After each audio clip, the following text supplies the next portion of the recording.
Because so many times what's promoted in our culture is a sense of selfishness, as though you're the only one that matters. And so I want to push back on that a little bit, because if you are a parent, especially fathers, if you are a father, you can't father well if all you can think about is you and how you feel. You can't be a husband well if all you concerned about is you and yourself. But I like that Jeremiah is a man that shows he cares not just about himself, but the condition of his people. And I think it shows a level of compassion that Jeremiah has that I feel like every man, especially if you have a wife, especially if you have children, especially if you have people working up under you or working coming behind you, it shows that it's good. It's always a good thing to be compassionate of the people who you have around you, who you have following you, who you have looking up to you. He cared about the condition of his people. Here's another thing I want to point out. I want to point out that Jeremiah is a man of God, but he is expressing his emotions to God. And I want to stress this one right here, that just because you're a man that have emotions, the emotions does not mean that you are weak, and it does not make you less than a man. I want you to understand that, because so many times what we portray is not how we really feel. And I'm not telling you to walk around with your feelings on your sleeve. I'm not telling you that at all. But what I'm saying is that you have to recognize and acknowledge that whether you are a man or whether you're a woman, you're going to have feelings and emotions, and that does not make you weak. That does not make you soft. It does not make you less than a man, but it makes you human. Just because you're saved does not mean you lose your ability to feel. And sometimes, especially when I talk to Christian people, it is made to seem like when you get saved, you get dull to your senses. You don't feel anymore. You don't have a regular, normal human emotion. You don't get mad anymore. You don't get frustrated anymore. That is not the sign of a Christian. The sign of a Christian is to be able to have the emotions, right? And recognize that having emotions does not make you nothing else except human. No matter how close you are to God, as long as you are human, as long as you are in the world, you are going to have feelings. And I sometimes I think that when we deal with saved people or other saved people, right, as sometimes it's portrayed as though if you have feelings, right, that it's a sin.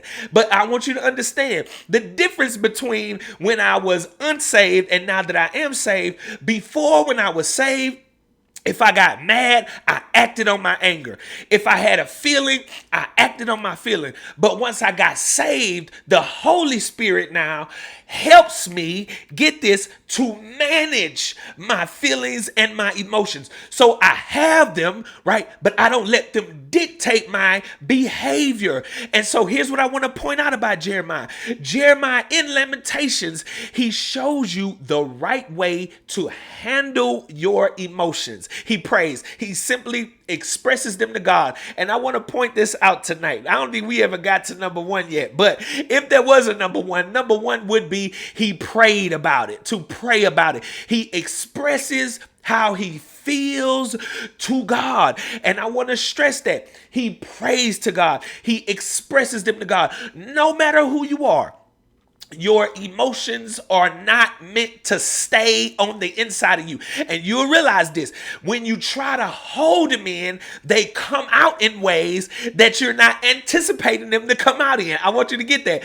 That emotions are not to be held in and stored in, but they have to go somewhere. I want you to think of your emotions just like the way you think about breathing. That they're going to come in, but they're not designed to stay in. You have to be able to release them or express them. And sometimes you can express them in the wrong way. But Jeremiah, through Lamentation, shows us that it's okay to have feelings and it's okay to express those feelings to God.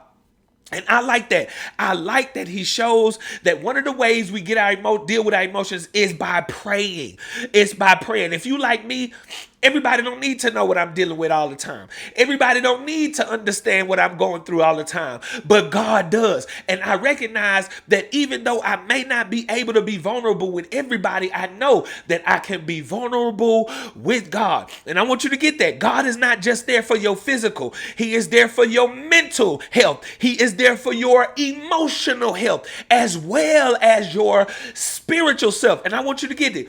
Prayer invites God to help you deal with your emotions in the right way. And somebody needs to hear that. Prayer is your way of dealing with your emotions. And so that's my number one. Pray about it. Whatever you feeling, pray about it. It's not a sin to be mad. It's not a sin to say, God, he getting on my nerves. God, she is annoying me.